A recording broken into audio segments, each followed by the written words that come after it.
नफरत और प्यार। नहीं, मुझे छोड़ दो, मुझे छोड़ दो, मुझे जीना नहीं है, मुझे मरने दो, मुझे मरने दो। सेंट्रल अस्पताल में वार्ड नंबर 4 से आवाज़ आ रही थी।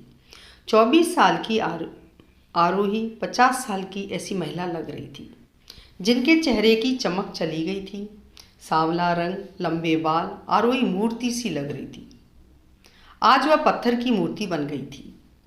वह 1 महीने से वहाँ भर्ती थी, क्योंकि उसका मानसिक संतुलन बिगड़ गया था। उसका केस देख रही डॉक्टर दीपा ने उसके पिछले जीवन के बारे में जानना चाहा। उन्होंने सभी जानकारी उसके गांव मलिकपुर जाकर ली। वह एक बहुत बुद्धिमान लड़की थी। उसे 12वीं कक्षा में 99% अंक मिले थे। उसके पिता चाहते थे कि वह इंजीनियर बने, लेकिन उसका एक अलग विचार था। वह एक शिक्षक बनना चाहती थी। उसका मानना था भारत का भविष्य भावी पीढ़ी पर निर्भर है। तब उसका भावी नागरिकों को लायक बनाने का सपना था। उसके पिता ने भी उसका दाखिला बीएड में करा दिया। फर्स्ट ईयर चालू हुआ। 2 महीने में ही वह कॉलेज में मशहूर हो गई। सांवली होने के बावजूद वह गायन, चित्रकला और सभी कलाओं में होशियार थी। इसके चलते उसने अपना एक अलग फैन बेस तैयार कर लिया था। उसमें मनीष भी था। मनीष बहुत सुंदर, गोरा, कद काठी में लंबा, पैसे वाले घराने का बेटा था। वह इस क्षेत्र में कैसे आया, ये किसी को नहीं पता था। कॉलेज की सभी लड़कियां उस पर फिदा थीं, लेकिन उसका ध्यान सिर्फ आरोही पर था। उसे उसके बिना कुछ भी सूझता नहीं था। वह उसकी हर हरकत पर नज़र रखता था। यह मामला आरोही की नज़रों से नहीं बचा था, लेकिन उसको लगता था कि सभी अमीर लड़के बिगड़े हुए होते हैं।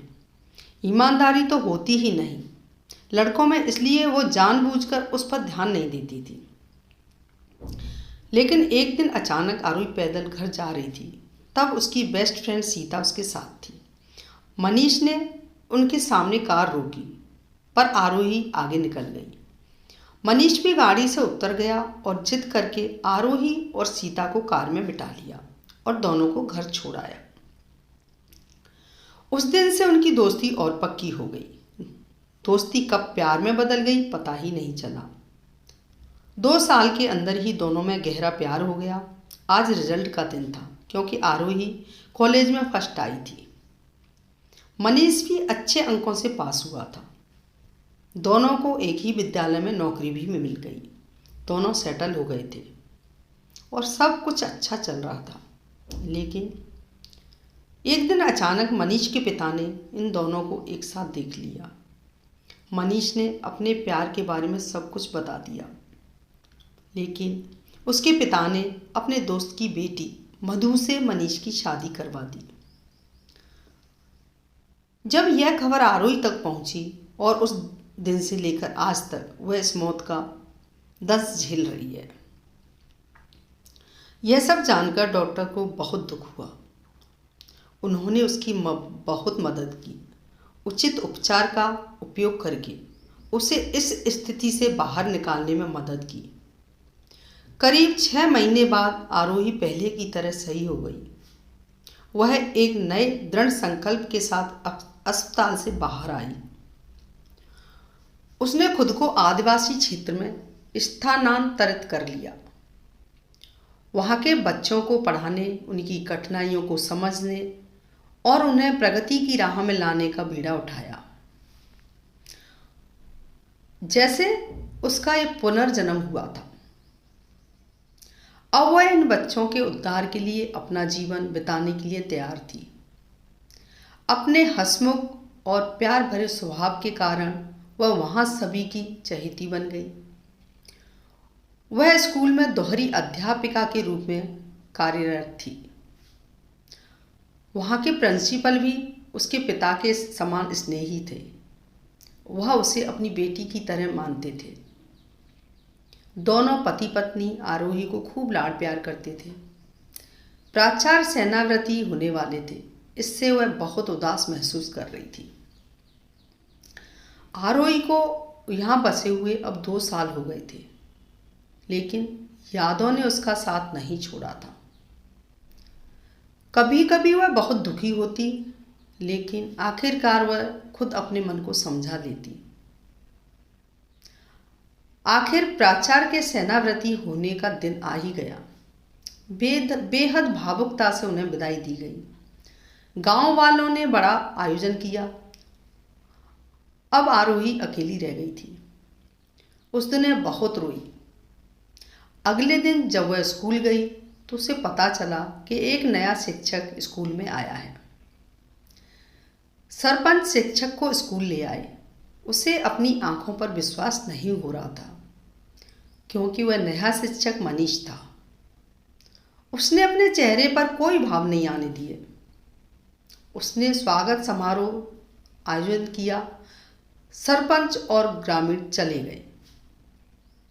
अब आरोही से नहीं रहा गया। उसने उससे पूछा, तुम यहाँ क्यों आए हो? तुमने मुझे फंसाया और अब तुम देखने आए हो कि मैं जिंदा हूँ या मर गई। यह कहते हुए उसकी आंखों से लगातार आंसू बह रहे थे। मनीष की आंखों से भी आंसू बह रहे थे। मनीष बोला, अरे सिर्फ मुझे एक बार अपना पक्ष रखने का मौका तो दो। और वह बोलने लगा, पिताजी ने मेरी कुछ नहीं सुनी और मेरी शादी करवा दी। मैंने अपनी पत्नी को सब कुछ बता दिया था कि मैं सिर्फ आरोही से प्यार करता हूँ, मैं तुम्हें अपने दिल में जगह नहीं दे सकता। वह भी कुछ नहीं बोली। वह समझदार थी। 2 महीने बाद बाजार जाते समय अचानक उसका एक्सीडेंट हो गया और वह इस दुनिया से चली गई। मैं क्या करूं? मुझे कुछ समझ नहीं आ रहा था। उसके सारे काम पूरे करके मैंने तुम्हारा पता लगाया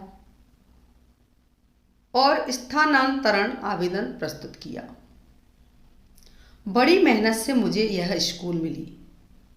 तुमसे दूर होकर भी मुझे कभी खुशी नहीं हुई। मैं अपनी बाकी की जिंदगी तुम्हारे साथ बिताना चाहता हूँ आरोही।